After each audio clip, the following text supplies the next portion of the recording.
So today we will see differences and similarities between the phrase, sentence and clause. How do we identify phrase? How do we identify clause and sentences?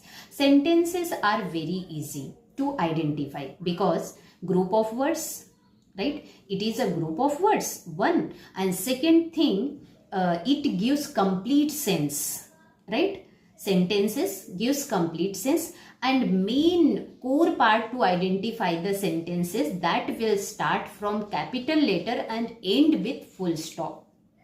When we are seeing their group of words giving complete sense and started with capital letter and ended with full stop, so this is a sentence. In that way easily we can identify this is a sentence. Now we will see the phrase. Phrase, it is a group of words.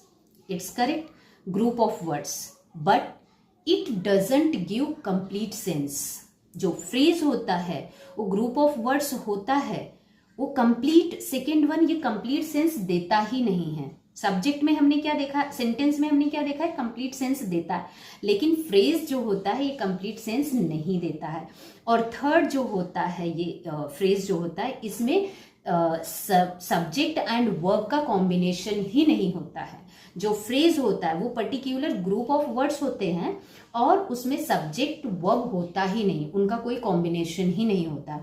तो ऐसे हम identify कर सकते हैं कि इसमें अगर subject verb नहीं है so this is a phrase, और सब्जेक्ट वर्ब का कॉम्बिनेशन है और फुल सेंटेंस है, स्टार्टेड है कैपिटल से, एंडेड है फुल स्टॉप से, तो वो सेंटेंस है. अब हम देख लेते हैं clause.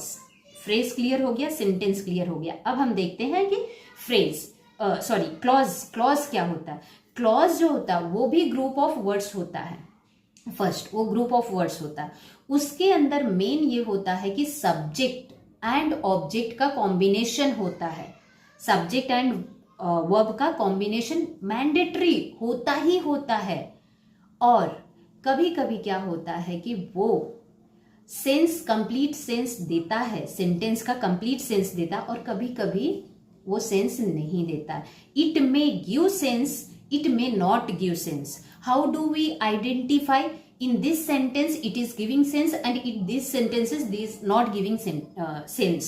So dependent and independent, there are two types of clauses, dependent independent. dependent है तो वो कंप्लीट सेंस नहीं देगा क्योंकि वो दूसरे पे डिपेंड होगा, और अगर इंडिपेंडेंट है तो वो भाई इंडिपेंडेंट ही है, वो कंप्लीट सेंस देगा. मैं आशा करती हूँ कि आपको समझ में आया होगा डिफरेंसेस. और डिटेल में पढ़ने के लिए डिस्क्रिप्शन बॉक्स में लिंक प्रोवाइड किया गया, आप वहां जाके डिटेल में स्टडी कर सकते हैं. Thank you.